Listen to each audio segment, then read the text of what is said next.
කොමිදු සරණ යන්නේ ලොව පවතින දුක ගැන නිති පැහැදිලි කරමින්නේ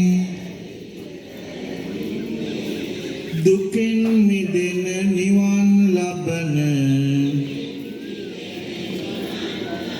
මග ගැන පවසන්නේ චතුරාර්ය සත්‍යය ගැන නිසි ලෙස පහදන්නේ බුද්ධ ගුණෙන් යුතු සම්බුදු මොනිදුන් නමදින්